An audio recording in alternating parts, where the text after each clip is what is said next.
Hello, everyone. Welcome. I am excited. I think this is the first time we've done a parenting panel. If we have, I just don't remember. My name's Irene, so this is obviously going to go out onto YouTube for many other people to see. So if you're new to me, welcome to this world of the nervous system and healing trauma and neuroplasticity. This panel is serving two purposes. It's one, for people to get to know some of our alumni, their stories, their journeys, and in this case, how their own personal work, how that has influenced their parenting.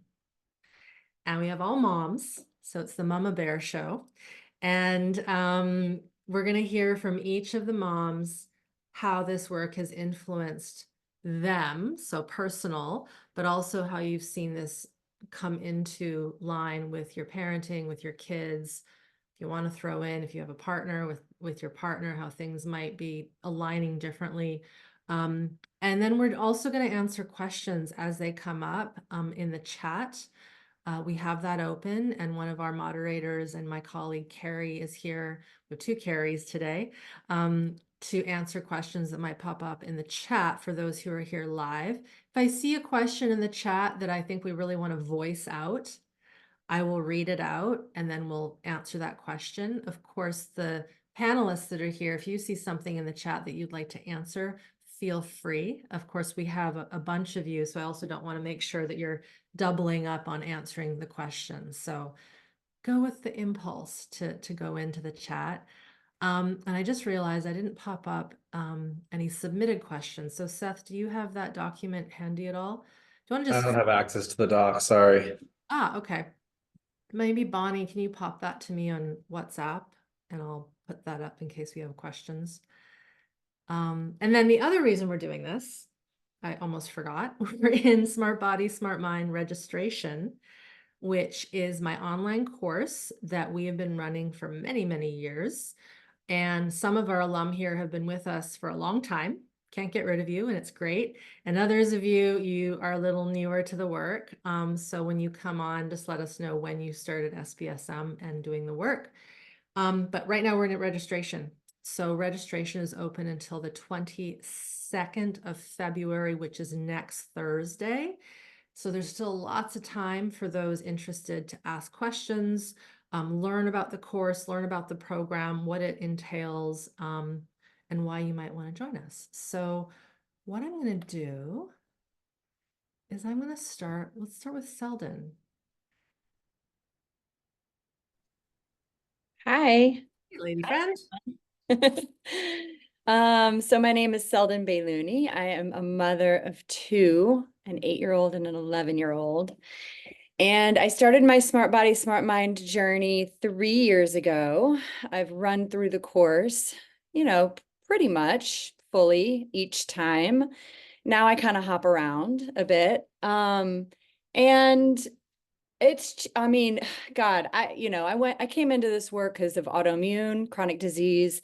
I was diagnosed with lupus and suffered from physical symptoms, since I was 11. And so that was my goal. I think when I came into Smart Body, Smart Mind, I didn't know that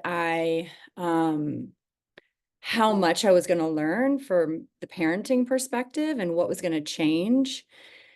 But it's changed my entire relationship with my kids. And I would say like the most profound thing is there's so much, but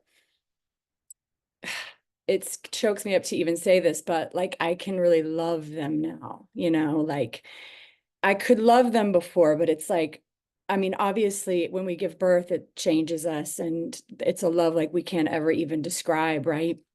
But the dysregulation and the trauma, it like interferes with our ability to show up in that love, right? And so now, first of all, the fight, flight, the tantrums and the explosions and the high emotions, they don't affect me the way they used to, because now I kind of am relieved when I see my kid getting it out like that. So that's huge.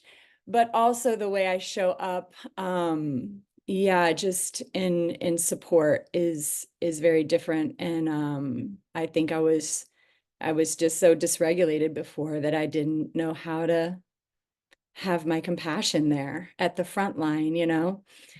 And so I would say that's the biggest change. Is there anything else you want me to share, Irene? Well, yeah, I mean, we've done a longer talk, you and I. So if Yeah, anybody's interested in your journey healing autoimmune, they can check out Selden. Just yeah. if you just type in your name and my name, it'll pop up on YouTube and that.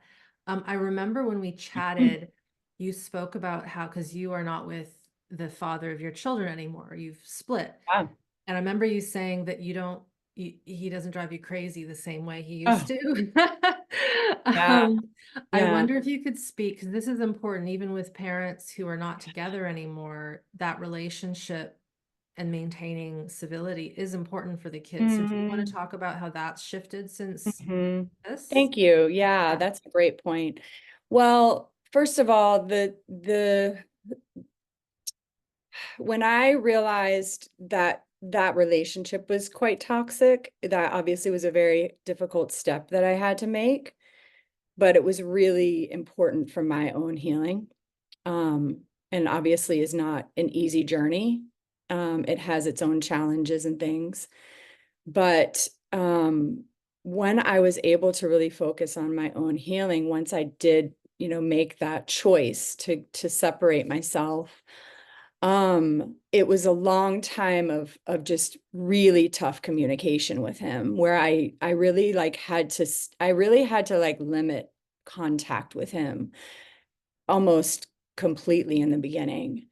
And now, like, we just traveled to Paris together for Thanksgiving, and he brought his girlfriend. This is like kind of personal, but he brought his girlfriend, and there were some things, but I got back from the trip and I called him and I was like, hey, the thing is with regulation, it's just direct. It's just there's no like passive or aggressive, where I used to show up in these conversations where it would come out so dysregulated, and then I get off the phone and think like, God, I didn't even get to say what I really wanted to say, and it just came out all wrong. And this was like, I just called him. It wasn't even really thought out so much. And I was like, hey, so let's talk about, how that all went. I have some things that I want to discuss with you, a couple of things I feel like can be better.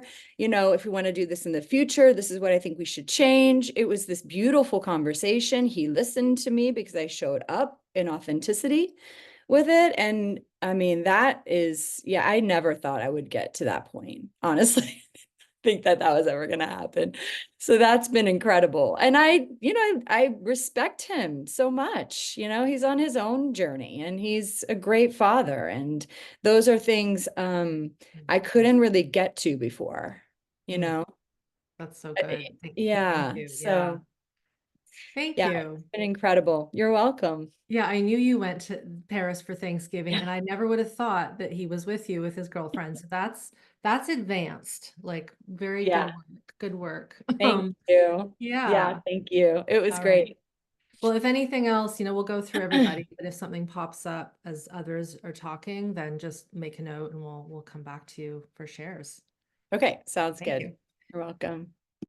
Do you have anything you want to add as you listen to Selden talk? I know so I don't have, just for the record, I do not have biological children.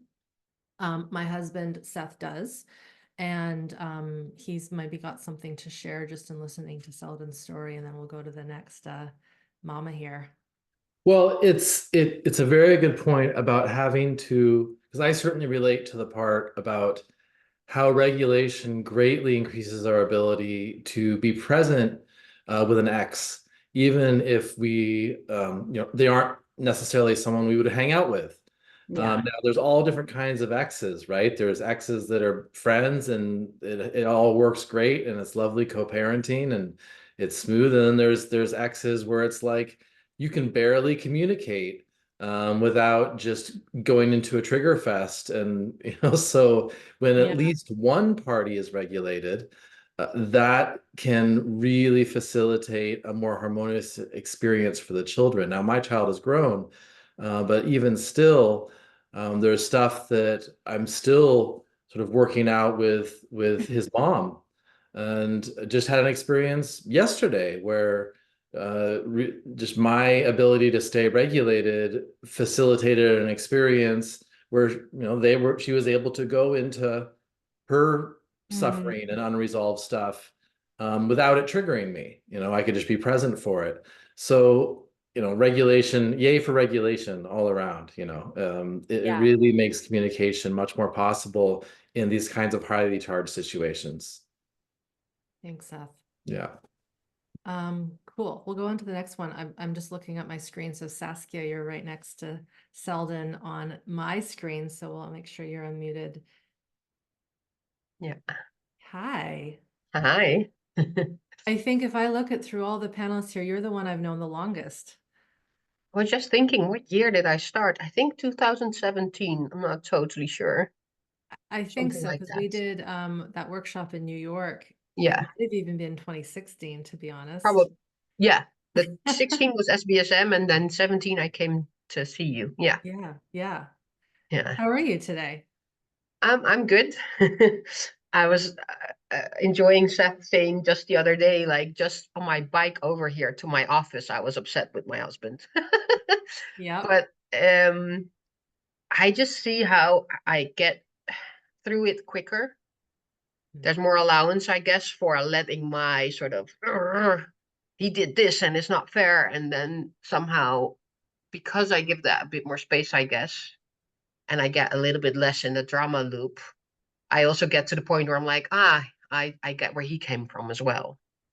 So Yeah. that's really nice. And I think that's one of the big things in parenting that I was also thinking, hearing Selden talk, like, I wish I was there, that I was more able to be with the tantrums. I have a 10-year-old daughter. She's very intense, like I can be. And I still shout, and I still have sometimes really trouble being with her intensity.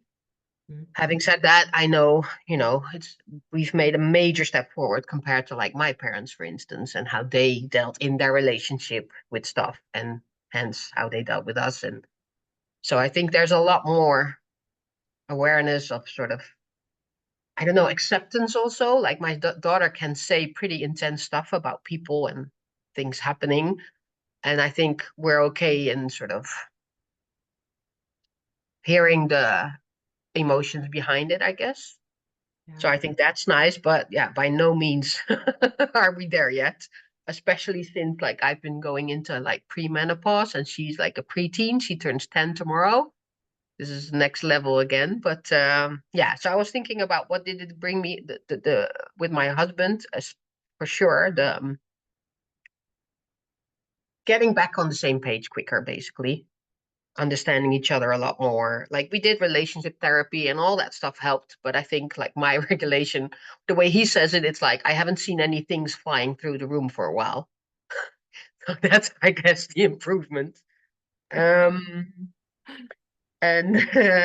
oh yeah, what I think has also really helped me is the principle of following my impulse. Like I work, my work can be quite intense, but in this essence, I work part-time, and I've gotten so good at following my impulse. Like I would take a bath in the middle of the day while my kid is in school, or even in like paid after school care, and I don't think of it being, maybe there's a vague ego very far away saying, should you be doing this? But I know, like when I need a bath, I'll take a bath, or I'm better at that self-care, that impulses of going for a run, booking a really quite costly retreat, stuff Yeah. like that.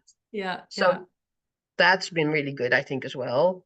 And one nugget I am really proud of is that we talked about anger release lately, and I bought one of those sort of sticks, yoga sticks that you can hit with. And I was explaining to my daughter, and she's like, I want to try. So she hit a pillow, and she had a really bad dentist experience because there was a tooth that wasn't coming out naturally, like the one that's supposed to come out. And the dentist had to pull it. And it was a lot harsher than the dentist and my daughter and I expected. And we didn't talk about it, but she was punching the pillow, and she was like, this is for the dentist. I'll kick your mouth, or I don't know what came out. She swore. I loved it so much. And she's been back since then. And I really think that if she hadn't done that, that she would have been a lot more anxious going back. because she has like more anxiety around like doctor stuff, like she's had blood taken Yeah. that didn't go so well and stuff like that. So I really think, yeah, that's one of the things that we were really happy with. That's so awesome. I'm glad you brought that up because dental trauma is one of the bigger medical traumas that we don't think about. Holy moly, I'm certainly going through some of those experiences from when I was a teenager and young, and to have a parent, yourself, Saskia, know that that wasn't good and that you were there and you were able to allow that to come out. And I know Seth might have some stories because he's worked more recently with more kids than I have, but it's very tough to work with the kids in our therapeutic somatic way, working with survival stress, when the mom and the dad have no clue why it's important to get these expressions out. And I just like hug you, like, yay, for getting her to be able to be comfortable and feel good getting that aggression out. Because these are the sorts of things that can actually create a chronic illness later in life. You know, people that have been attacked, held down, and then as a little person, you're never given the space to get that anger and rage out. So it's a small thing what you just said, but it's also huge. So good job. And the dentist kept saying like, oh, I'll be out in a bit. I know she cannot say this is going to be horrible right now, but she was downplaying it so much Yeah. and talking about that later, like, huh, that was weird how she was downplaying it, you know? And she was like, can I swear? And I was like, you swear, you know? And she said, fuck and everything. And she's 10. I mean, you go ahead, you swear because it was fucked. Sorry. No, no. Well, yeah, you swear, you know. Open language here. Yeah. So, Thank you. Okay, well, if anything else comes up, obviously I think we'll have time to come back and yeah. share. Seth, do you have anything you want to add, just in your experience working with parents or really the children and the frustration that you've had? Because I know you've had it. Well, it's so, when the parents understand how important a healthy expression of aggression is, like you do, Saskia, that makes all the difference in the world, because children, they often will have a natural inclination about ways they want to express these things or the way it'll want to come out. Sometimes it helps to model a little bit, maybe if necessary, but very often, you won't need to. I think about this one girl who had tremendous medical trauma, brain surgeries, like from infancy. And she had seizures, and that's why they brought her to me. And luckily, the parents, they didn't get it, but luckily they were open enough to allow us to explore in session while they were there. And I just, like, for example, this one time we had this anatomical skeleton in our office, and the girl loved that skeleton, and she would want to get it down, and she'd put it on the floor, and then she would like color red all over it, and these other types, and then she would fix, like, it was like making wounds, and then she would fix them. This one time she wanted to light a match and stick it in the skeleton's eye, which is just a very beautiful expression of her renegotiating the sadism, essentially, these violence that was stored in her from, you imagine, the invasion of a brain surgery, right? So all these different ways in which her aggression came out naturally, unprompted. What was unfortunate is the parents didn't really get it. And so when they would go home and I would get like these emails and phone messages, it wouldn't translate. They wouldn't understand, oh, it's okay that she, maybe tore apart her room a bit, and now, you can work together. So, having that understanding only comes from us doing our own work and realizing the importance of it inside us, and having that felt sense of experience of, oh, this is what it feels like to have that aggression and to have it be bottled up versus having it flowing out and being expressed in a healthy way. And that personal experience is what gives us not only the understanding of what needs to happen for our kids, but also the capacity, the bandwidth to be in the presence of that high expression of energy. So yeah, super great. Thank you. Okay. You're next on my screen. Hi there. Hey. Hi. Hello. Hi. So I'm coming in from England, Yes. from a very rural location in the north of England. And Saskia, I think I started the year after you. It was 2017, but I do remember your name in the group. So I was a bit late to the party in terms of coming to this work with my own children. I was just trying to work out the maths there. One was born in 2000, so we're 17, and then the others are a year behind. So they were all in kind of mid-teens when I came to this work. I came to the work in really unwell, complete breakdown. I had fibromyalgia. I was dosed on high pain medication, chronic burnout, not well. And I have done Smart Body, Smart Mind every round since 2017, to varying degrees, sometimes 100% kind of committed. And yeah, I mean, I'm a completely different person in terms of my physiology and my own well-being, but also my family, my collective well-being. And also I work a lot with young people, and have in my whole career, currently at university age, but predominantly with teenagers. So I guess the biggest impact for me is a bit what Seth was saying. I'm not frightened of big energies now. Whereas when I first came to this work, I didn't express any anger. I was just flatline, and so were my own children. Even in the hormonal maelstrom of adolescence, they were flatlined. And I had to kind of defibrillate myself and come back to life. And consequently, it has had a domino effect on their nervous systems. And it's so interesting to see them coming to life at different stages in their own ways. And I could get really emotional just thinking about that. And seeing it now, my eldest is 24 and is actually a house parent in a boarding school now, and seeing that he can hold big expressions of energy from the boys in the boarding house and talk about containment and take this is your work, Irene, I say this every time, take in these somatic exercises to their friends at university who are having those big emotions, because they can hold the space, because I've held the space, and it's not pretty. And it's been ugly, and it's been noisy and loud, and there's been fallings out and spaces between us, but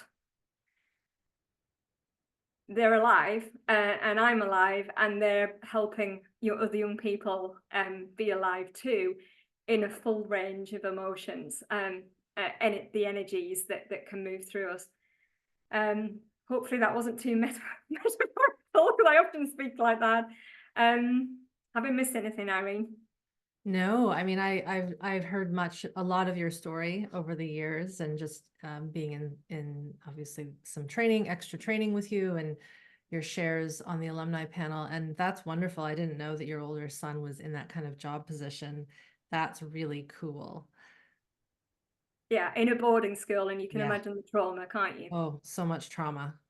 So he will be, they always talk about, maybe parents weren't there and connected, but people will have that memory of that one teacher that was the one that kept them connected and attuned and in empathy and understanding. And it sounds like your son is going to be that beacon for many of those young boys. So super good. And with that experience, he's noticing things in himself that he can't hold. So then we can have those conversations. Right. He'll phone me up and say, oh, there was a huge meltdown in the night. By proxy, I'm saying, oh, how did you react to that? How are you feeling? And he can bring his dysregulation more to me. I'm not his mentor as such, but that's what parents do. And we weren't able to have, because he's the eldest, we couldn't really have those conversations, perhaps, that he's seeing in the adolescence that is then bringing his adolescence back to us, so we can repattern now. Wow. Perhaps things I didn't have capacity for in 2017. I hope everybody really got what Kay just said there, because that is like that is generational trauma healing in the current moment. You don't have to be with your family members, because for some of us, our family members aren't alive anymore. So, thankfully you are with him, but he's tapping into stuff by helping these young little ones.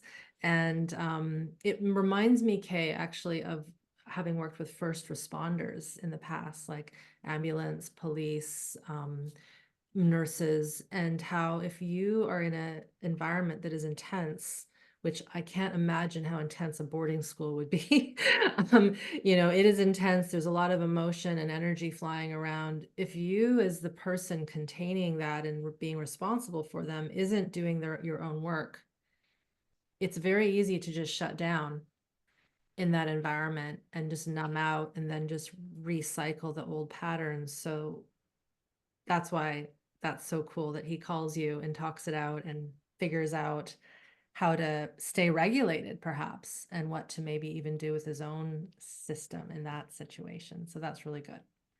Thank you. Cool. Do you have anything to add to that, Seth? Probably, maybe not. No.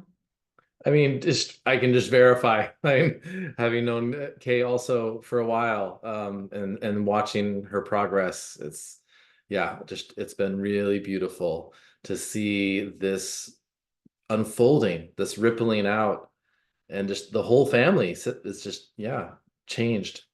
It really does happen, and it can happen from one person. And the interesting thing, it can also happen from the kids doing the work. I've seen that happen too.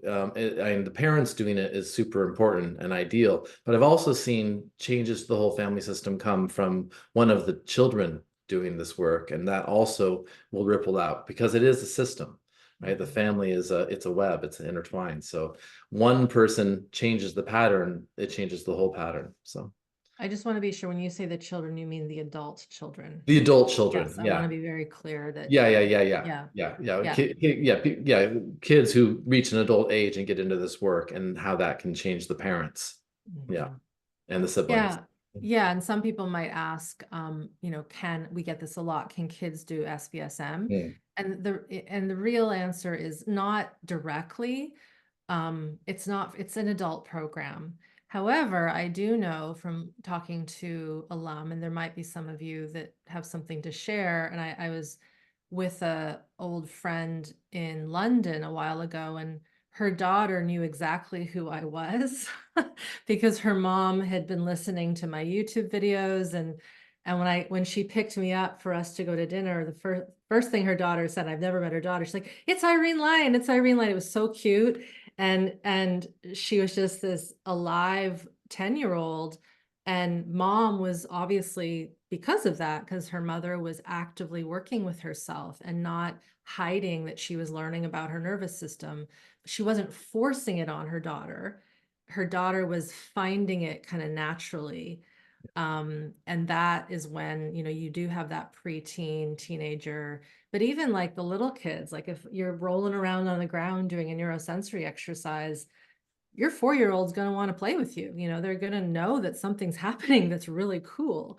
And that's where that engagement starts to kind of play off of one another. So, okay, Charlie, you are up next, my dear. Hello. Hello. I'm glad it's me now because I'll speak to what you just said. I have an 8-year-old daughter, and I've told you this story before, Irene, but I'll tell it again. I discovered your work when my daughter was 5, and I didn't join SBSM at that time. I joined a year or so later. But I started taking in all your YouTube teachings and just following your work and practicing at home bits and bobs that I'd picked up. And there was one time I was at my parents' house and quite activated. And I was in the guest bedroom, feeling the bed, feeling the floor, looking at the ground, noticing my hands, feeling my body, making connection with the bed, looking around. And my daughter was there, 5-year-old, and she said, "Oh, mummy, are you doing Irie-Lyrie again?" And it's exactly what you just said with your friend in London. I haven't sat her down and said, we need to learn what IreneLyon is teaching. She's seen me doing stuff, heard me talk about IreneLyon again and again and again, named you IreneLyon, and is picking up. So now when I'm orienting and grounding, yeah, sometimes she does it with me. Sometimes she asks, can we do some IreneLyon? At night, she occasionally struggles with bad dreams and falling asleep. So we'll feel our fingertips, feel the texture of the bed covers, feel her head in connection with the pillow. And she's fed back afterwards. That stuff really helps. So that's just one micro example of how this is a way of life for me and my family, my daughter. I discovered your work by accident.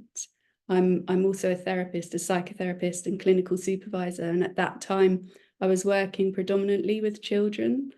I was attending a conference and I'd signed up for some parenting talks and somehow ended up in your talk by accident. And something in me just clicked. I thought, this. So it's since then I've actually decided to stop working with children because I began to get rather fed up with parents, schools, other systems presenting a child and saying, oh, can you see this child for therapy? They've got a problem with X, Y, Z, and the systems around them not having the education or the willingness to work on themselves. So the best way I can respond to that is by working on myself, choosing to work only with adults. I will work with children if the parents are working on themselves as well. I feel like I've gone into a bit of a jumble with the way I'm explaining this, but the thing that really made me sign up for SBSM, which I've done 4 times now, was that I had a diagnosis of chronic fatigue. And the key piece through one of the many key pieces of SBSM for me has been the education of what's going on physiologically inside me that has just shifted so much for me. And I, despite all my years of training prior to SBSM, I didn't realize, for example, that when you're in shutdown, fatigue, depression, whatever it is, there's sympathetic activation underneath that. Mm-hmm. That's been life-changing. I could talk for hours. I think I'll leave it there. Yeah. But do come back to me if I've got many more examples of stuff to do with my daughter. Thank you. Thank you. And what you said about not working with kids anymore unless the parents are already doing the work. I experienced that as well. And it was one of my biggest frustrations and pain points was when the kid was just dropped off at my office and the parent just wanted me to fix them.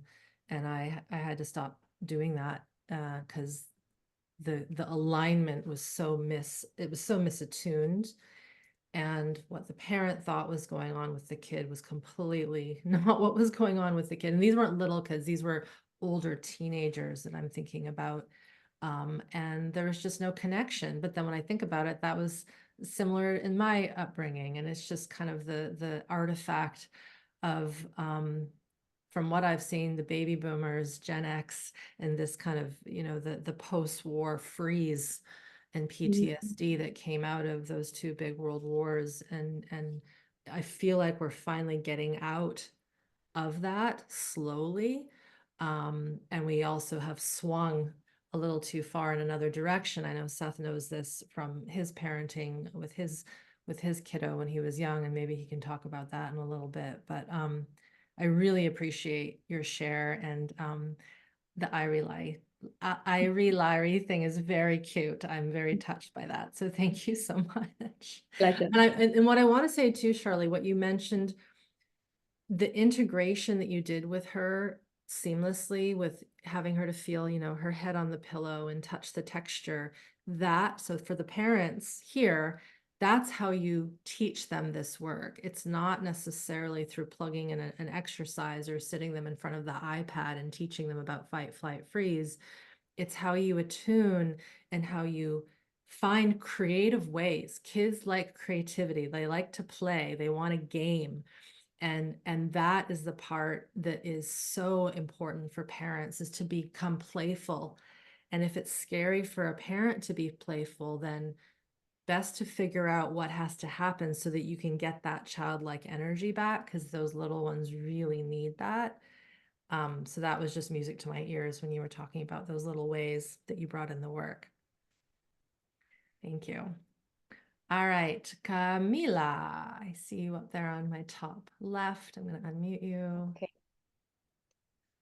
Hello, everyone. Hi. Hi. It was so nice to hear other parents' stories about SBSM and about their experiences with children. It's such a precious thing to know other parents' experiences. I have a daughter. She's 6 years old. My experience was that I started SBSM in 2 years ago, exactly 2 years ago.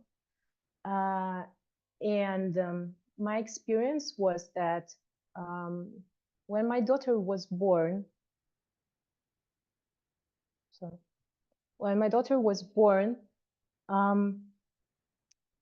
it was just, everything was too much for me. Like, this experience of becoming a parent was just too much, emotionally, physically, mentally.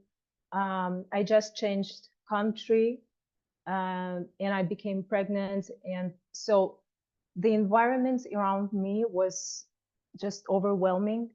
And I have kind of a little bit of messed up history myself, my personal history, because I have disorganized attachment style and some adverse childhood experiences scores to my history. Now I know that, and now it's easier for me to, to be a better parent, to be a better partner, to be a better person in general. But at that time, I remember everything was just scary, and even physically there was a lot of activation, like anxiety. And when you're a parent, even if you are a regulated parent, even if everything is fine, everything is good, you are going to get activated all the time. You are going to experience this fight and flight and freeze, all these reactions. And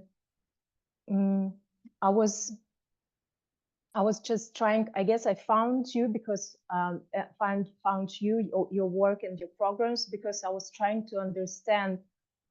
At that time, for me, it was like, am I messed up and I'm doing something clearly wrong if I suffer so much, or there is something else to that? And SBSM helped me understand this, like, why, what is that, why I suffer so much, like physically, emotionally. I struggle from chronic fatigue too. And so what it gave me was that I kind of slowly, because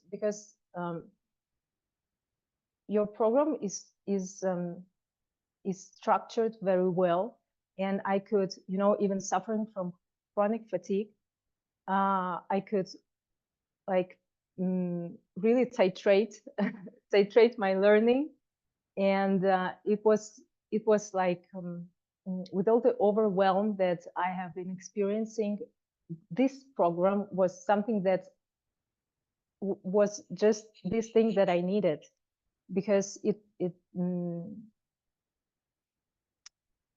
helped me really understand how human biology works, like nervous system, physiology, biology works, the trauma, the stress, and not being overwhelmed by this information.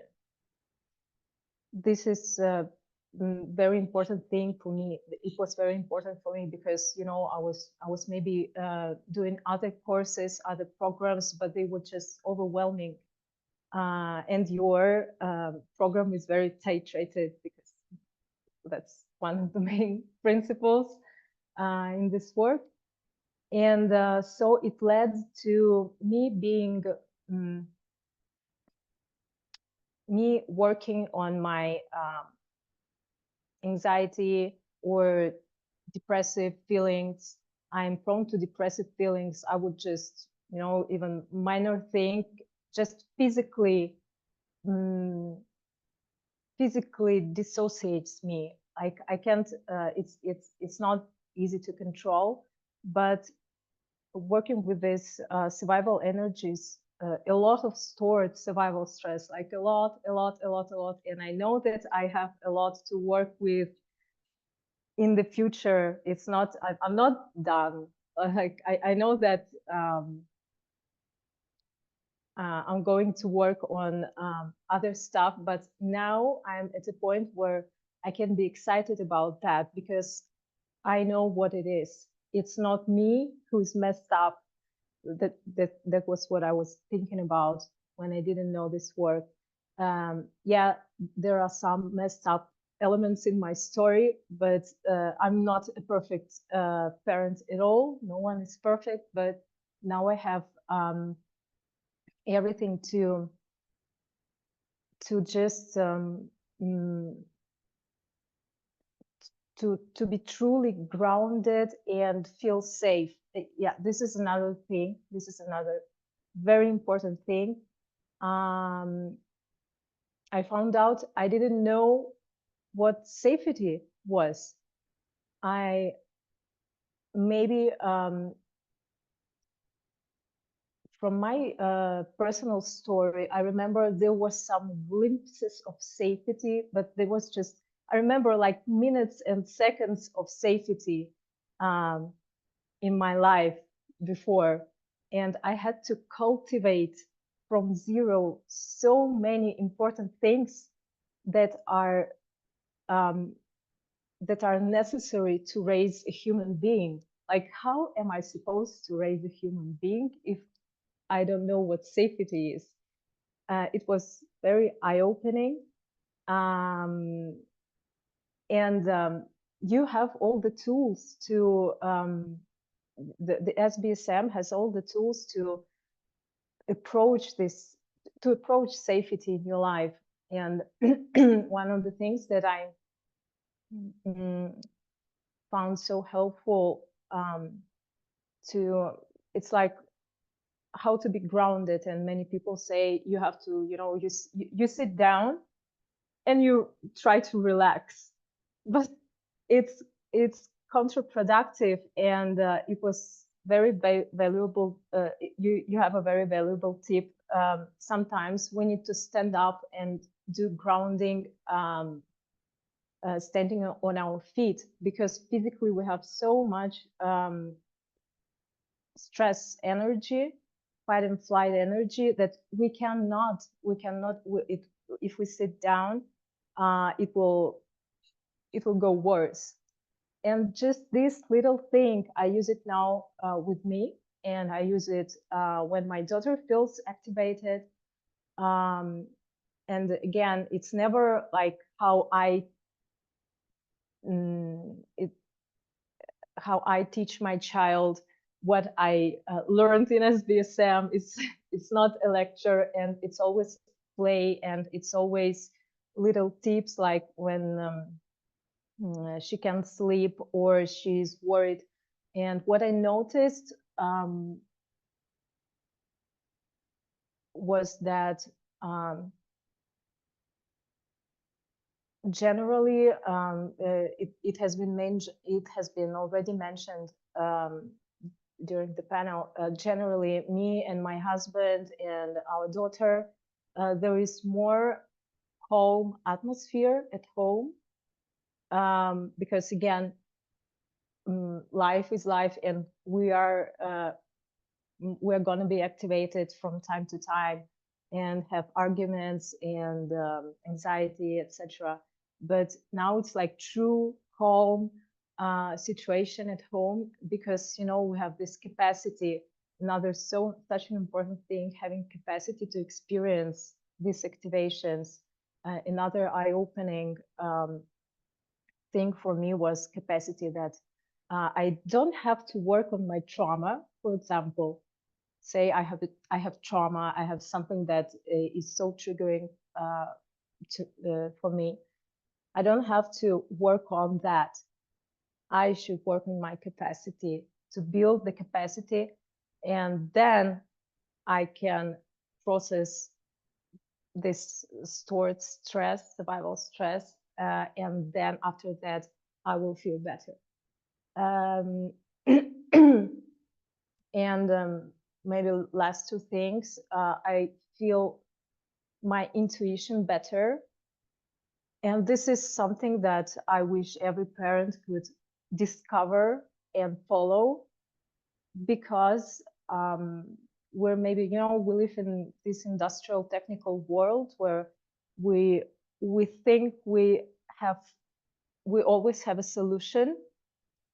But when you have a child, sometimes you just don't know what to do if you have a problem, or it can be something minor, like what do we do with like dental work? Sometimes you have to take decisions, and like different specialists tell you different stuff, and you don't know what to do, and you try to dig and use your mind, but sometimes you should not, and you should just use your intuition.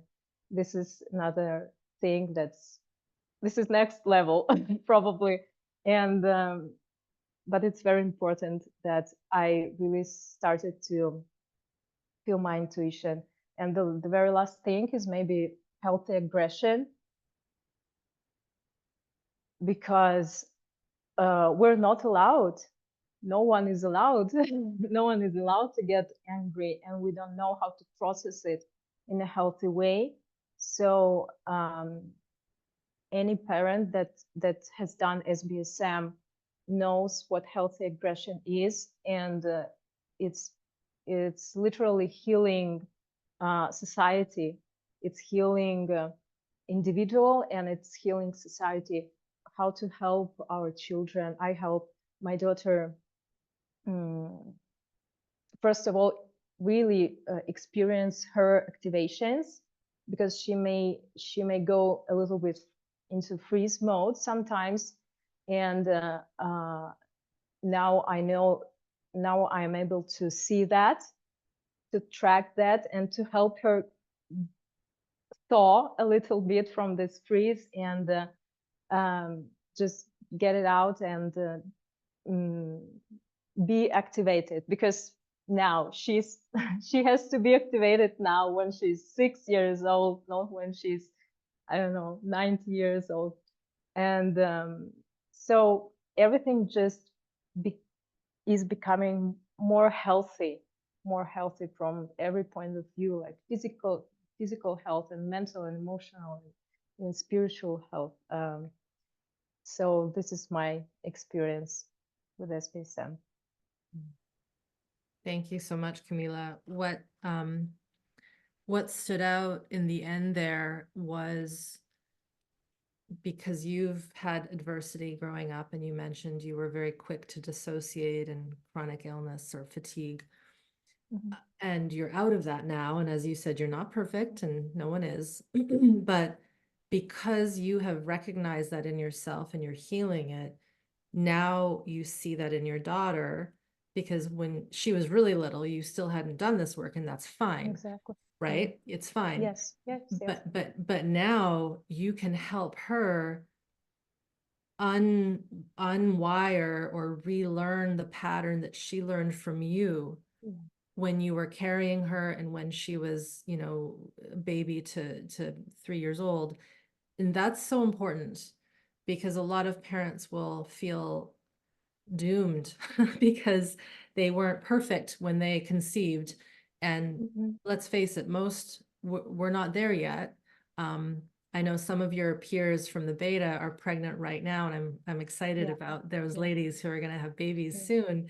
But it doesn't have to be perfect. You can work on this after some of that wiring wasn't the 100%. best, and that's what really stood out at the end there for me. Thank you. Thank you. Seth, do you have anything that has popped in your mind? Yeah, well, just Michelle? the importance of intuition, as you said, Camila, that cannot be overstated, because parents are given so much crap advice from so many institutions that they're supposed to trust. If that intuition isn't online to be like, wait, no, that doesn't feel right to me, I'm not going to do that. It can really mess stuff up developmentally in all sorts of ways. So that healthy intuition being online is absolutely key. And that comes from being in touch with our biology. That intuition is a physical signal. It comes from the physiology. And so when that physiology is dominated by fight, flight, freeze, it's very hard to hear that quiet but solid voice of intuition that says, you know, no, don't do that. So yeah, just really appreciating that. And you know, I was looking at the document of questions that were submitted before. One of them is, what's the number one thing you would have loved to know before being a parent? And the answer is all of this stuff. I mean, it's understanding that if you're going to have a child, anything that is unresolved in you will be reflected intensely. And without this knowledge and these practices and at least the trajectory of becoming regulated, it just ends up recycling through the family system. So all of this is what you need to know before becoming a parent. And then they also, the same person asked, what helps in being not too hard on yourself about things you screwed up? Also, all of this stuff, doing this work, as you just pointed out, it's not ever too late to rewire things that were wired a certain way due to dysregulation. It can always be changed. So yeah, it's just about having this knowledge and these practices in your body, and everything can change. It's never too late. Thanks, Seth. Yeah, and I know from hearing some of your stories before today that some of you, you know, you let your brave babies cry it out, and you've had to work with that grief, and it'd be great to hear from some of the moms about you know, where you've had to accept, damn, I did that wrong, and now I've got to heal it. But what you said, Seth, about intuition, because it's so clear, it's so true. Even before I got into this trauma work and SE work, in my Feldenkrais career, a big thing that we were advocating for was not doing tummy time, which is a common thing that pediatricians teach, is when you have a newborn baby that has no strength in their spine, put them on the ground on their tummy so that they can get strength in their back muscles. And in speaking with women, some saw it and they heard the cries and the discomfort and they couldn't do it. They just couldn't. They're like, I can't do that. But then others, because we're so good at overriding, they overrode their motherly instincts, even though they could hear their baby was in distress because the pediatrician told them to do that. And again, it's no one's fault, really. It's just that we've been so amnesic of our intuition that to get it back, when we get it back, we know exactly what to do. I often make the joke that, you know, the moose and wild animals don't have parenting books. You know, there's no webinar on how to raise a healthy attached moose baby cub. You know, like they just know what to do. And I just said this in a talk earlier today with an SBSM member. that, you know, we're not, how do I say this? We wouldn't be here as humans if we didn't have this intuition baked into us. We wouldn't have made it this long. Humans wouldn't have made it this long. And so we're at this really interesting tipping point in a good way, where I think more people are seeing this and realizing the kids aren't well, and we really need to do something to help them. And it does start with the parents. I want to go to Michelle, and then Saskia. I see your hand raised, so then we'll come back to Saskia and cover some of the other questions that were submitted. And then if other panelists want to add more, just maybe put up your hand and I can see it. All right, Miss Michelle, you're up, my dear. Hello. Hi. Hi. Hey, my name is Michelle. I came to SBSM in 2019, I believe, and that was getting very close to a time when my divorce was going to be final. My kiddo was about 10 at that time, so I can relate to a lot of the learning self-compassion through this program for wishing I'd had this previously. I have a lot of trauma all growing up, and even though you could look at me from the outside and think, wow, this person's very successful and they have it all together, and they have, you know, it was all just what I've learned. It's just, there was all this high anxiety and a lot of numbness that I was running my life with. So SBSM has changed every area of my life. The relationship with my body, that going into that intuition, being present for my child who is now 16. That's phenomenal. I was a little bit older when I had my kiddo, and I waited. I wanted her so bad, and was so excited. And I did the attachment parenting. I co-slept. I nursed on demand. I did all those things that I thought was really right. That was opposite from my experience. But until I did this nervous system regulation work, I was doing all those things, and I gave her so much love, but I couldn't really fully be present, because underneath it, I was very anxious all the time. I feel like I was born anxious. My kiddo was born anxious, that generational trauma, and it could function on top of it, but it's miserable, and it's not really functioning, and definitely not something I wanted to pass on. So when I found this program, it's very intense for me. I'm someone who's like, okay, I'm going to do this. I'm going to fix it. You know, let's get in there. Let's fix it. And Irene and Seth are like, slow down, take your time. Like, no, I got to fix this. So I say follow their advice, because you can't overdo it. And learning the physiology, even though from my background, like I know this, but really in the way you teach it, and the exercises, and the kind of incorporating into everyday life.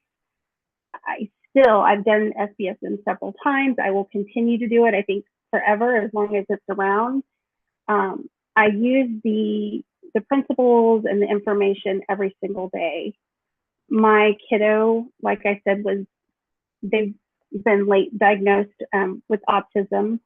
I've been diagnosed with ADHD, but I don't let those labels get to me, because the nervous system work changes everything. And my child had very big emotions, very big tantrums, a lot of sensory overwhelm, which before I did the work, I would just try to fix it. I would go in and try to fix it, and I was very anxious around it. Doing this work, I've learned to be with it and allow it to process. I allow myself to process the emotions and feelings. I never knew that before, despite doing years of therapy, tons of therapy I've done.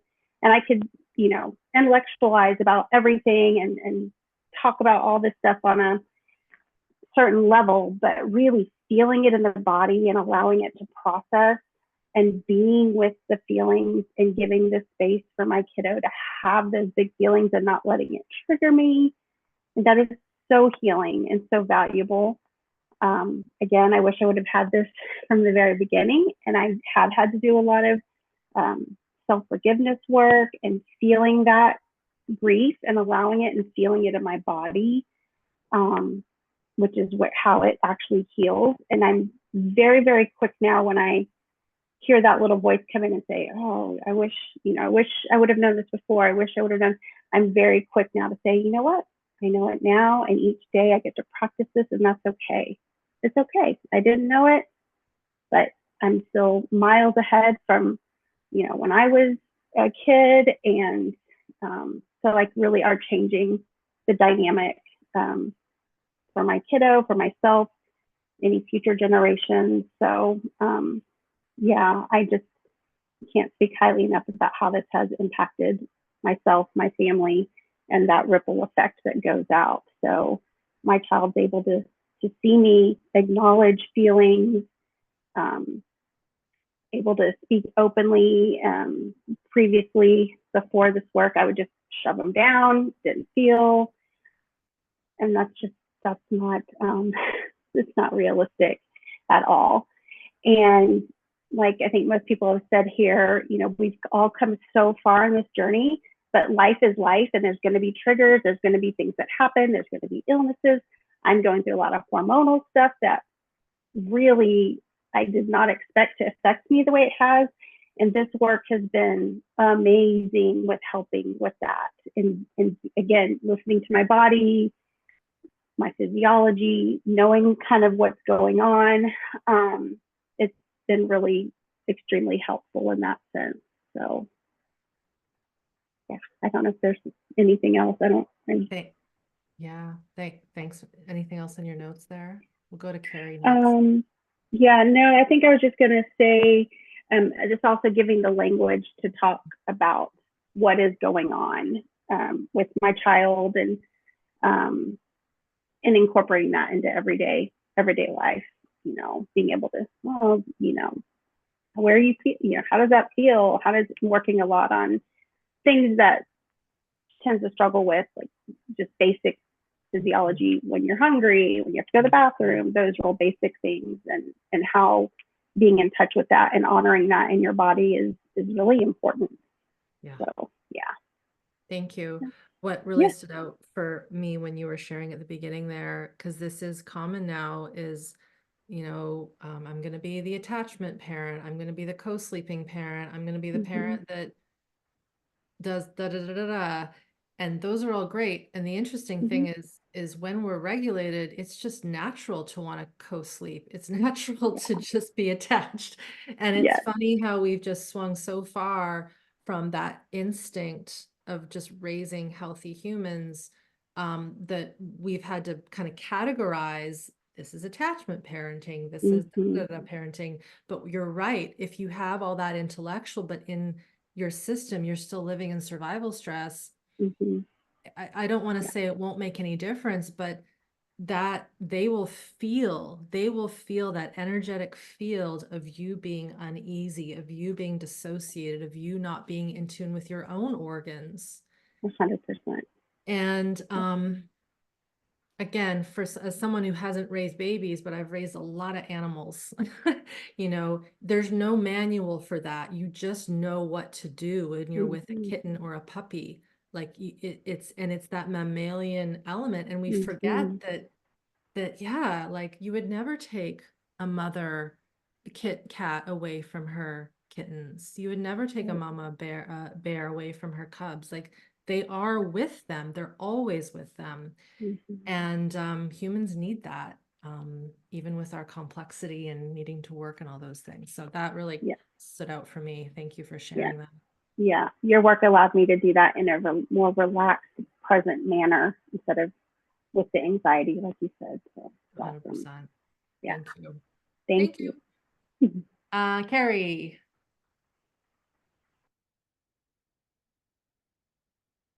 Oh, good. We got ya. Hey Zoom there. wasn't working earlier. Hi. Whose birthday is it? Nathan's. He's 10. Yay, happy birthday.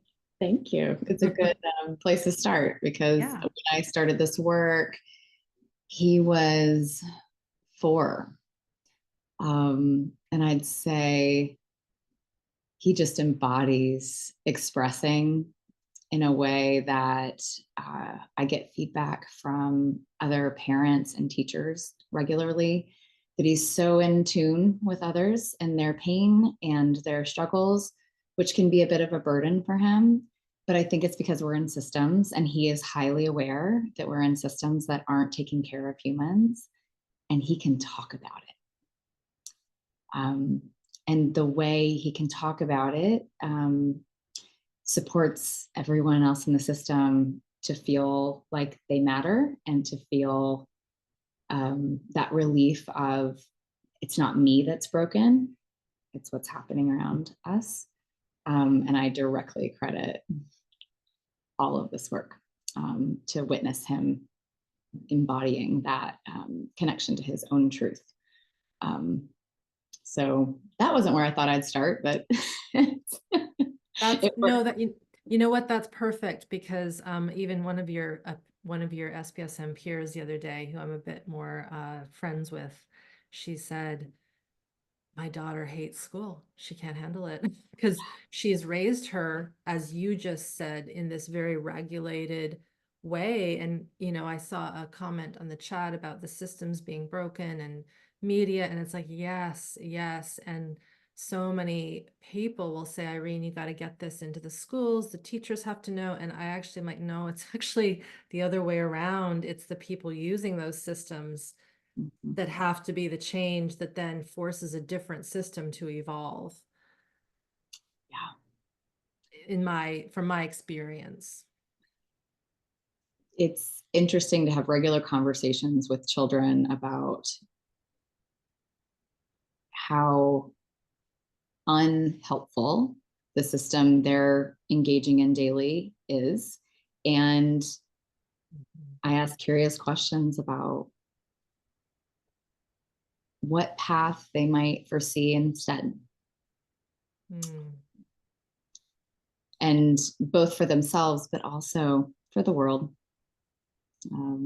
So it's, and which actually probably brings me to my own journey, which is how, it was 2019 when I came into this work, and I came into it with an individual therapist who, I was sort of ripe for it. I'm a physical therapist by training. I'd worked in mental health forever, and I had a really lovely gift of being really connected to holding a safe container for healing to occur, but I didn't have the words for it. And I knew there's a lot to be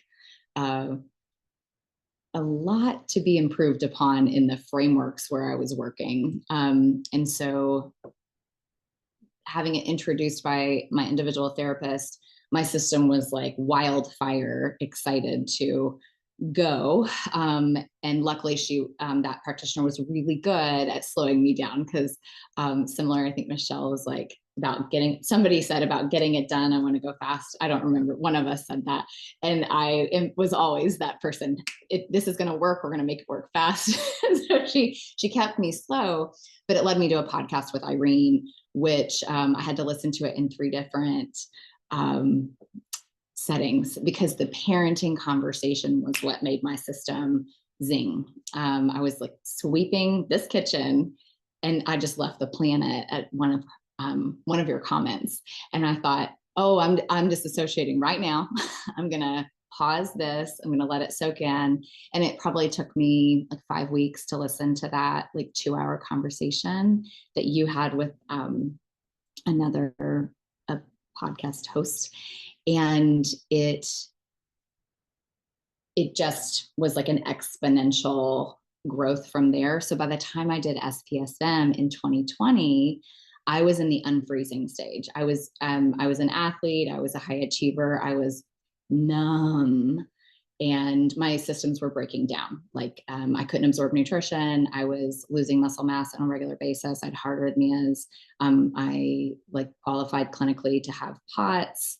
It was very extreme. And having been an athlete, I never stopped exercising. So having my body just continue to fall apart was horrifying. And going to traditional medicine and being told, you look great, was also horrifying. So it was such a relief to feel like vitality come back into my body and to stop being afraid of what was going on and to get a framework for the deterioration and the hope, like the cellular reorientation to hope that I am not dying slowly with nothing to do about it, was one of many gifts that ultimately saved me and my children.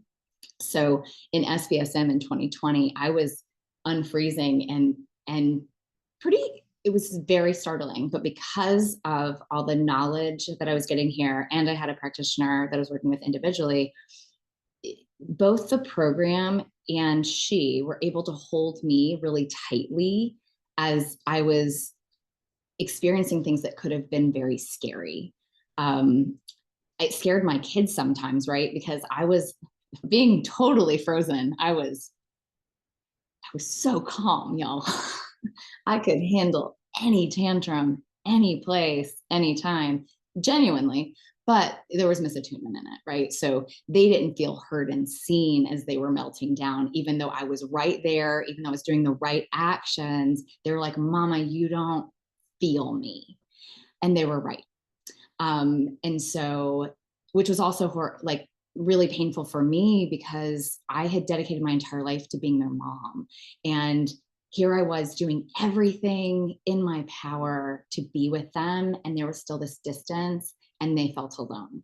And so so as I was unfreezing, there was like an interesting reorientation for all of us. My oldest especially was like, oh, Mom, huh? And she started to say things like, yeah, good for you, Mom. I was like, oh, it's so interesting. We're all wired for this intuition and plugging back into truth, or trusting our truth. But it is really fun to watch your kids like get it right there and call you out on it and meet you there. Okay, so the unfreezing, I'm so grateful to have had this program in the way that I had it, so that I had live calls where faces were there, and it was COVID, so losing normal human interaction was both helpful because I didn't have to go unfreeze in public, but it was also isolating. So the container of this program allowed me to not be afraid of what was happening and keep being reminded of titration, which I still need reminders for titration, even today. So, and the disassociation response is is like the muscle that my body has always used the most. And so I was parenting in disassociation, which again was that calm, like I was so calm. And coming out of that and feeling the floor beneath my feet and being in my body in a consistent way, probably for the first time in my life in the past 5-6 years. I've watched my children embody themselves in a way I don't think they could have at this point in their lives if I hadn't done that first. And so I am so grateful that as I learned I could trust myself, and I learned that my body wasn't the broken part, and that my distress in situations was the right thing to listen to, not the thing to override and ignore. That's the gift it gave to them, which I sort of started with in talking about Nathan. Like he trusts himself in a way that, goodness, if we could bottle that, but we are, right? Like that's what we're doing. we're in our messy way, but because it's supposed to be messy.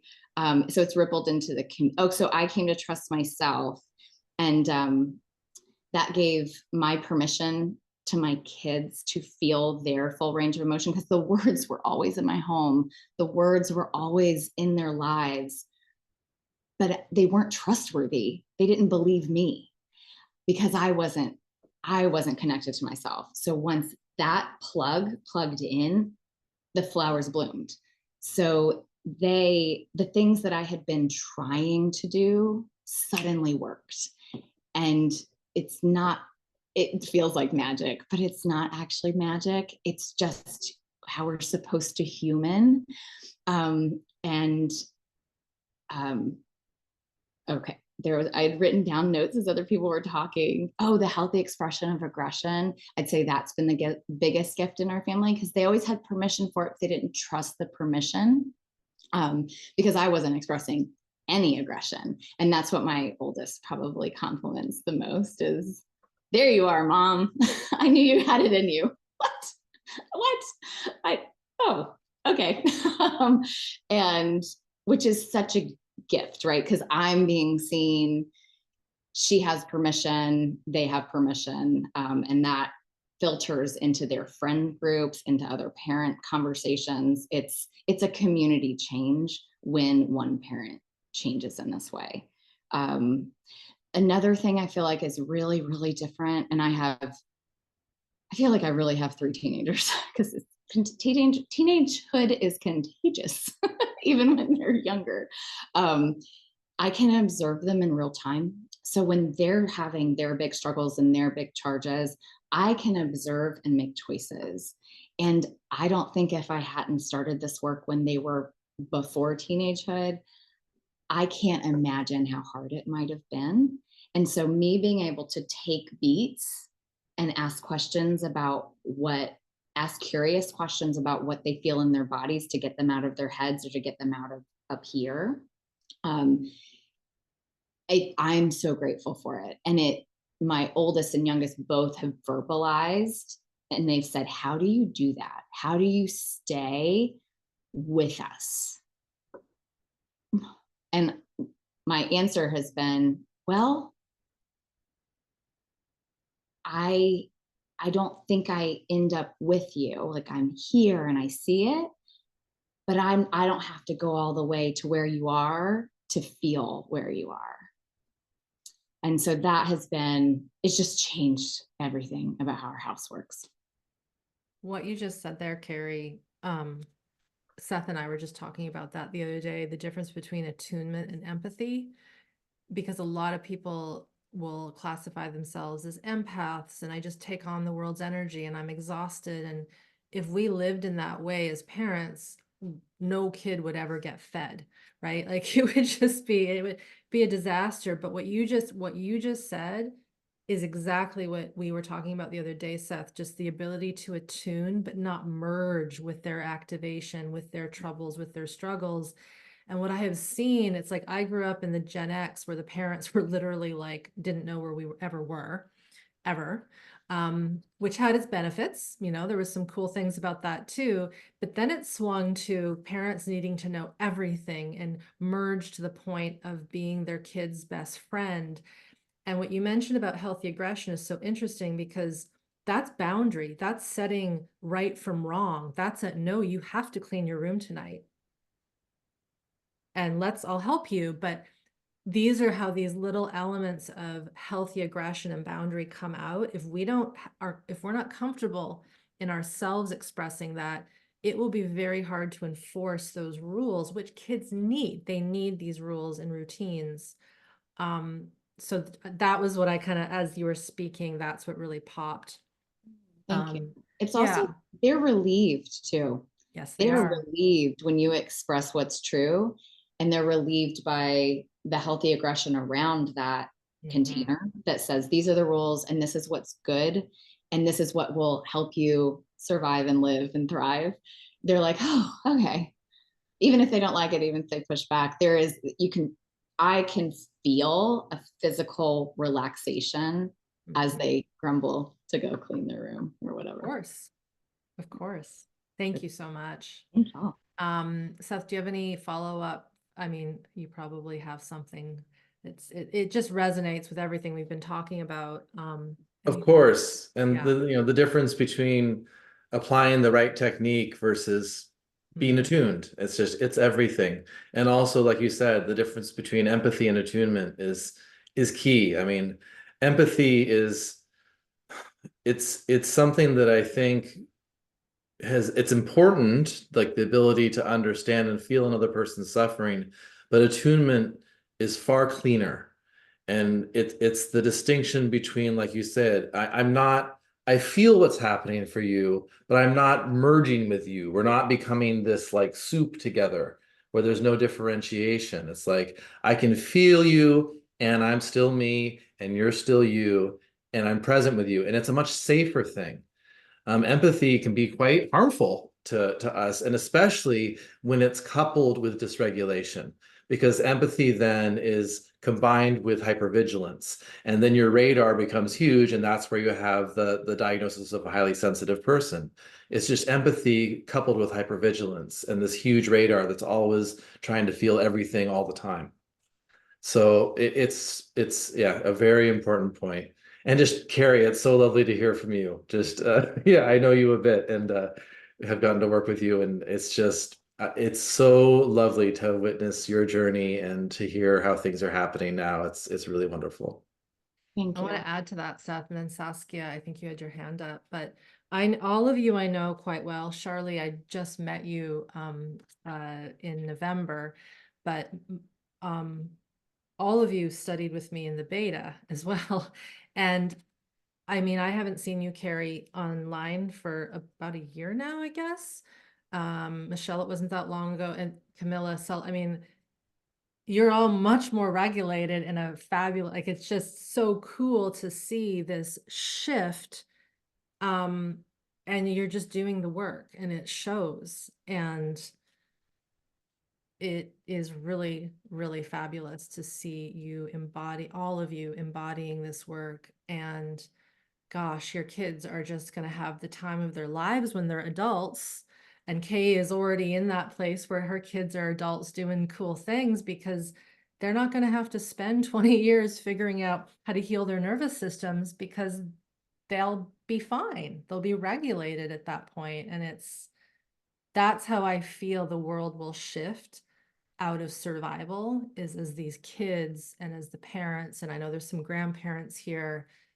You know, you don't have to, that's the other thing. You don't have to be a biological parent to make a difference to a child at all. Even just having this energy when you see a kid at the playground and you smile at them, that makes a difference, right? Okay, Saskia. Oh, I keep on I muting. was so activated by a couple of things coming together a while back. But I'm so happy you talked about the boundaries, because we've talked about this before. For me, it's so important, because I think when we talk about intuition, when my kid was young, I thought my intuition was actually me, my hypervigilance compared to the empathy. So it needed to stop. So I would try to fix it, and I would mistake that for intuition. And I think actually that's going on a lot right now with the pendulum swinging the other way. My parents didn't hear and see us, didn't understand us. But, we were giving my daughter so much space and attention, and we had to set a lot of boundaries, and I wasn't regulated enough to feel the boundaries yet. So I did use some of the people in the system, and I guess my intuition was who to trust. Yeah.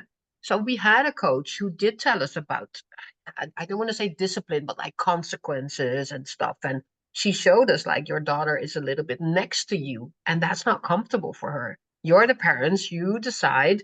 So I think, yeah, I don't know. I feel very strongly about this, because I see it a lot. People are like, you get more regulated, or you get more attachment parenting, but it's not actually boundaried at all, which is so harmful as well.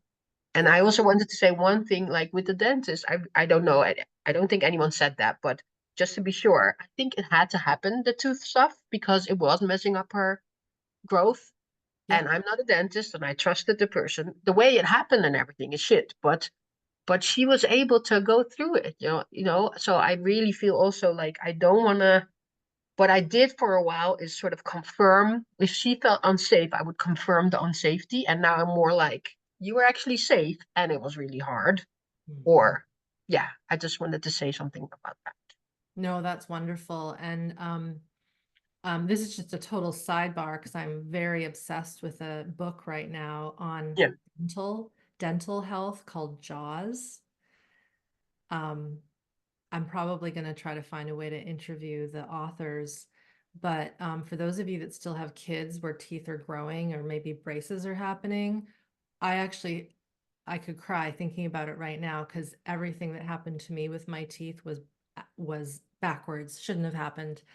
And it's, again, I'm mad about it, but now I understand why I had trouble with my teeth. And it really goes into the anthropology of how our jaws are meant to form based on the foods we eat and biting on things. And so I think a lot of the dental stuff that we put our kids through is just because we haven't understood what good occlusion is, good jaw health is. Anyway, that's a bit of a sidebar, but I know there's a lot of mothers here who might be interested in that. And I just have to put that out there because it's been such a good book. And then the part about boundaries, Saskia, I think maybe Selden has her hand up. We'll get Selden on, and then Seth, I don't know if we can end on you talking about just the importance of healthy shame when parenting, because that's what you were talking about, Saskia, with the coach that you worked with. Is, yes, you are the parent, you are the adult. You actually are the ones guiding that little one. And if we were not guided in a good way, or if we were guided with toxic shame growing up, we won't want to do that with our kids. And then that creates a problem too. So I'm glad you mentioned that. Thank you. Selden. So I wanted to kind of second what Carrie was saying about like how when she was really calm and she could like handle everything and she was really calm. That's such a red flag for me now. When I see other parents, you know, you pick up on so much now around you when you know, and you see, you have to kind of bite your tongue at times or whatever. But yeah, that's a big one, the whole be kind and all of that. You know, my son, so I just had a story kind of pop up last week. My son, I was going to get him from school, and he was at recess, and he's walking towards me on the playground, and he's got his head down and his hands are like covering his body like this, and he's like, we need to leave now, we need to leave now. And I was like, I don't know what's going on, but let me grab his bag, let me grab his sister. And we get in the car, and I said, can you talk? Do you think you can talk about like what happened? He's like, I got pushed and my face hit the pavement of the basketball or the court, outside court that they were on. And I said, he said, I don't think he meant to, he couldn't even find the words. He goes, I can't really talk about it right now. I said, okay, you know, it's okay, just when you're ready. So we went the whole car ride, which was like 30 minutes, to drop my daughter off at dance. And I'm watching him in my rearview mirror, and he's just like frozen, you know? And I'm like, in my mind, I'm kind of like, again, because I didn't go into my survival stress, I was able to kind of think through like, how am I going to address this? You know, like, what do I need to do for him? Because he's supposed to go to diving or whatever. So I dropped my daughter off. I park the car. I turn around and I'm like, do you want to talk about what happened? And he was like, not really. He's like, it just hurt. He's like, and I wanted to run away and I felt like I couldn't because there was a bunch of kids there and everyone was asking me if I was okay. And he's like, and I just felt really stuck. And I was like, light bulb went off, and I looked at him and I was like, do you want to run? Like, it feels like you want to like run. Like, what did you want to do in that moment? He's like, and he looks out the window and I see this like light come over his face, and he like relieved, like Carrie was saying, that like he was like, and he looked at me and he was like, yes. He's like, I want to run. There happened to be a field right in front of us with this huge hill on it. And I said, just run. I said, you don't have to go to diving today. Don't worry. As long as you need to run and just get it out, and you'll know. I said, you'll know when you're done, and then just let me know. And he was like, okay. And so of course he's like so happy that I'm like watching him and attuning, like you guys would say, like to what he needs, to what his biology needs. And he ran and ran and ran and then kept coming back. Mom, watch this. And then he's happy. And then anyway, it was so awesome. And yeah, it's because of this work, you know. I would have never done that before. I probably would have made him go to diving and told him, I don't know if I would have told him to suck it up, but anyway, so that was just a story that I remembered that I thought would be important to share. So that's so good. Yeah, one of our video editor who edits all my videos, she obviously listens to all of you talk and me talk, and she was starting to notice that some stuff was happening at school with her kiddo, and she sort of just made a point to like let's go run, like let's go play soccer, like we can't just go home and sit and do homework right now, like we need to get this energy out. And I know, Selden, you know, kids are often so booked up with things, and it's like, you paid for the class, you got to go to the class, that then you're going to be behind. And kudos to you for just giving little guy what he needed for his biology. So good. Yeah, Carrie, I saw your hand up too. Thank you. Thank My you, buttons Selden. aren't working. That's such a good story. Yeah. Yeah. Oh, Did you want to share? I did. Oh, I yeah. talked, so this was from you, right? Yeah. Yeah. So we have a set of these in our house, and so do most of my friends who walk through my house, because everyone needs angry sticks. And my kids' friends went home to their parents and said, Carrie has angry sticks and we think we need them too. And so that's just like a really beautiful shift of like, it's in my body. I would like to get it out of my body. So kids teaching kids. But the other big thing I meant to talk about were medical experiences changing. As a medical professional, I was really good at having the right words. But these days, my kids trust my advocacy, and I trust my advocacy more deeply. And my voice is lower, and I question so much less. And I credit that entirely to the work, because I would have intuition. I would still advocate hardcore for what they needed. But none of us, I'm not sure in the past we got all the benefits from that. Whereas now we're just relieved, and it's like we're getting more of the good that we're there for without the fear that we're doing it wrong, even when medical professionals are sort of telling us we're doing it wrong in real time. Because they just don't have the education that I have. And so I've watched my kids be so relieved, and they do more medical advocacy for themselves that they wouldn't have felt empowered to do in the past. Yeah. That's a big one. Because in my day and age, if you had a medical appointment or you were going into the hospital, you were just left there alone. And one of my biggest traumas was 5 years old, tonsils, and my parents left, and I was mistreated by the nurse. And I didn't remember that until much later, right? And so I cannot stress enough, like what you just said, you lowered your voice. Like that's like music to my ears, because you do. And the only way we can get into that deep guttural no, right? And I talk about this with healthy shame, is we have to be connected to our viscera. We can't be living in our throat and in our minds with a high-pitched voice. You know, it just doesn't work that way, right? You know, so you have to bring that in a really deep way, the same way you would discipline an animal, right? You have to be firm. It's not abusive, it's firm. And getting to hear my kids use that voice with medical professionals who are trying to coerce them. Good. I'm just like, yay. Angry sticks, someone wants to know. They are therabands. They're actually used for like helping people improve strength in their grip or carpal tunnel. And there's different sizes. You've got the big one there, that's a red one. And then there's like a smaller green one and a blue one that's the medium size. They're wonderful. They're wonderful. Yay. I posted the link for one in the chat there for folks who asked about angry sticks. Yeah, they're not actually called angry sticks. They should be.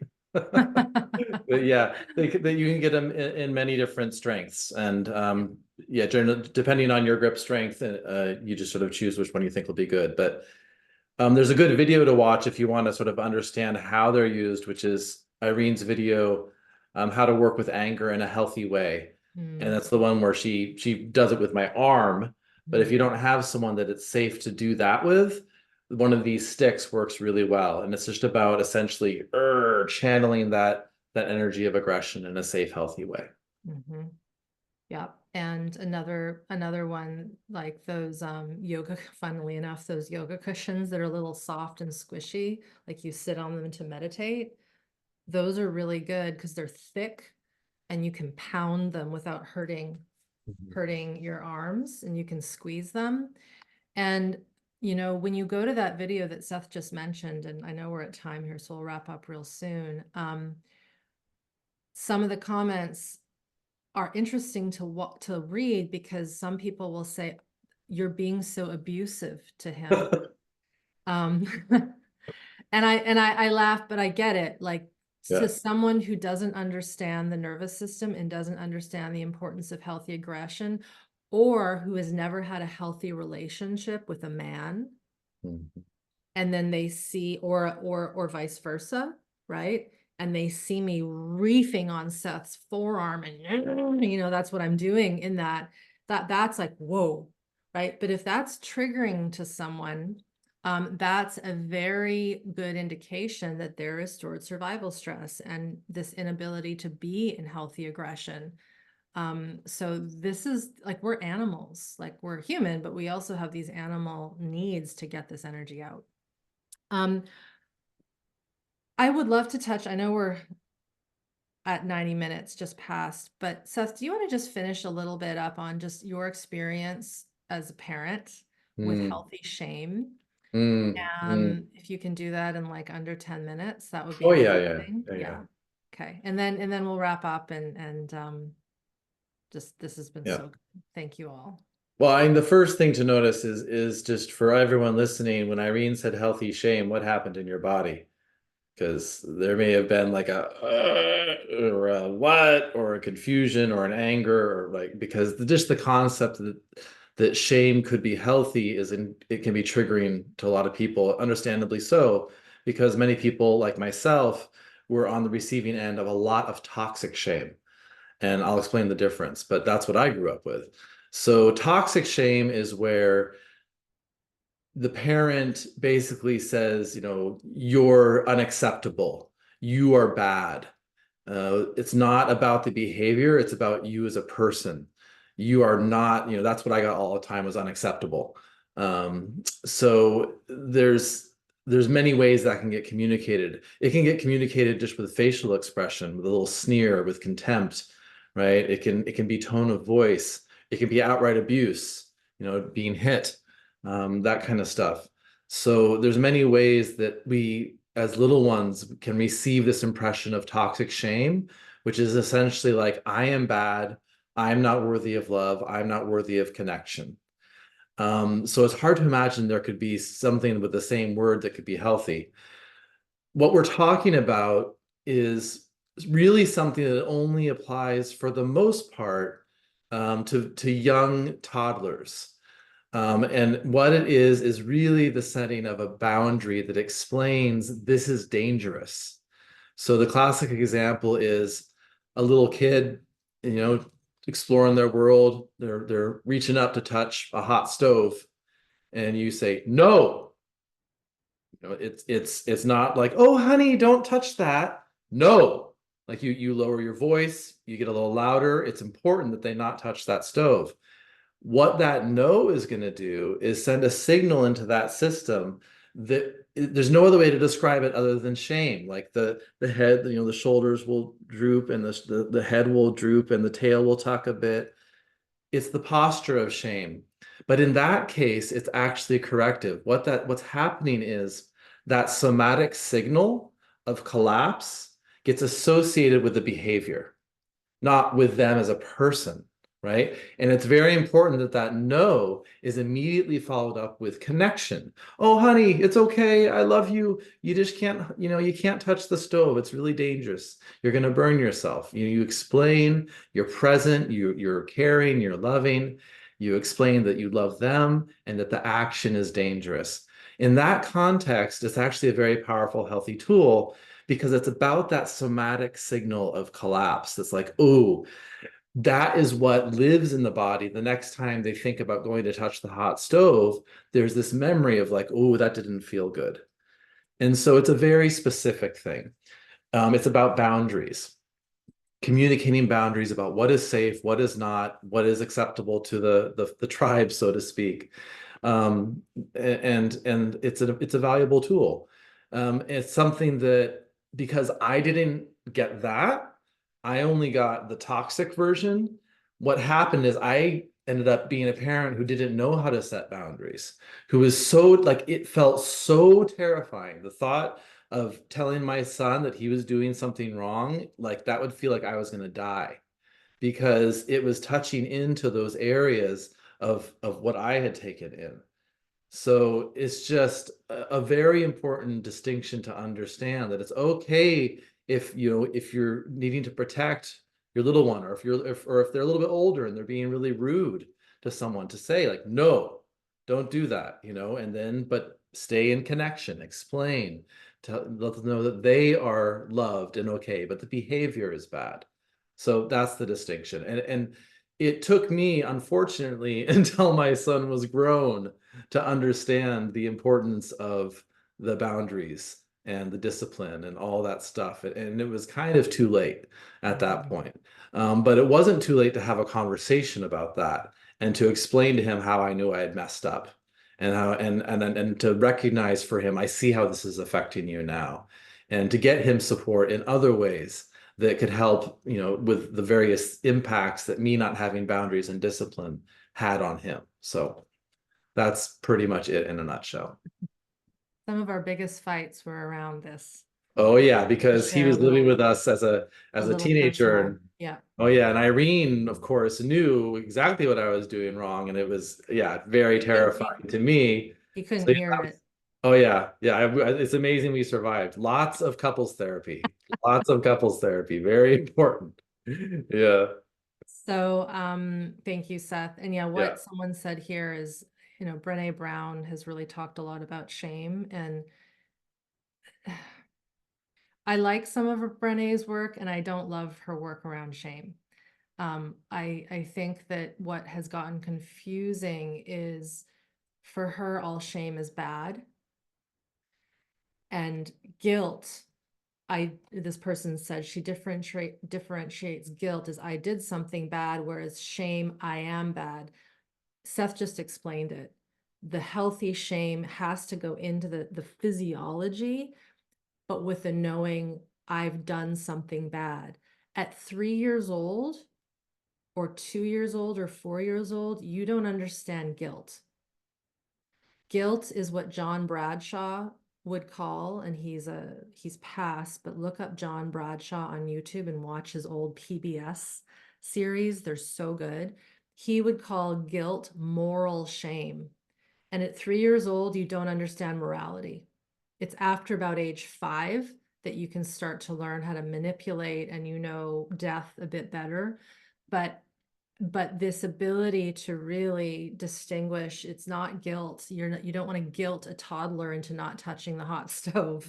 You know, it has to be healthy shame. And this difference between healthy and toxic, this is not something that this was something I learned through Kathy Kane, through Peter Levine, but I also experienced it in my growing up. And I think it's just because my parents were around animals all the time, and you cannot discipline an animal with a soft, cuddly voice.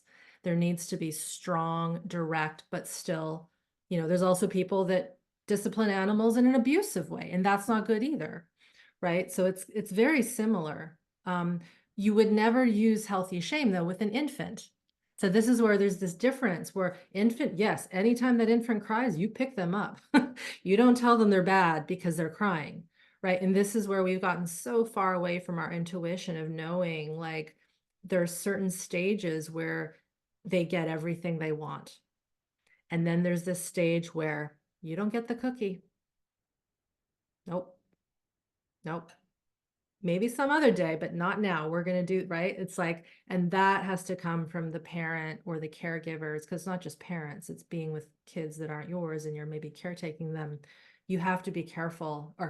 You have to be connected to your own sense of discomfort, and even setting boundaries for yourself, right? If you can't set boundaries for yourself, it's very hard to do that for others.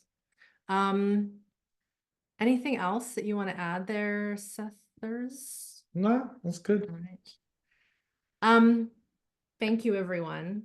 I just love these panels. It's so fun to not only hear stories and know that you're helping others understand this a bit better in a real-time life perspective, but like I said, I've known many of you for years, and it's just so friggin' cool to see you raising kids in ways that many people on this planet have never done before in Western civilization.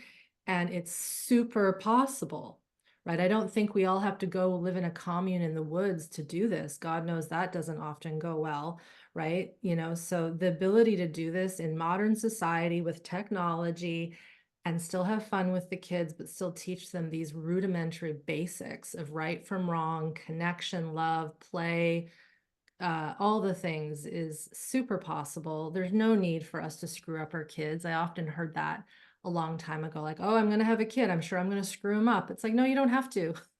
You don't have to. Like, you really don't have to when you understand these pieces. So there's tons of hope and potential. Thank you, obviously, for all your time, Seth, obviously. Thanks for hanging out. My pleasure. And then Carrie, one of our moderators and team members, has been here too, with us. I know she's a mom of adult kids, and I know this work has been monumental for her. And Bonnie, another one of our members, is a mama too. And I know just from hearing stories from all our parents how there's just all these shifts happening, and it's super cool. So thank you for all those listening to the recording. Thanks for hanging in for nearly 2 hours. And again, Smart Body, Smart Mind is open for registration now until Thursday, the 22nd. We didn't get into details of the course. There's so much information on the course site around how it works, what you get, when the calls are, what the exercises are. And if you have any questions, tons of FAQ on that website. I think there's 19 questions that you can read through to get more in-depth understanding of what this course is all about and how it works. And then if you have any further questions, just email us. And you can find that email via my site. So thanks, everyone. It's been fun. Bye, y'all. Thank you. Later.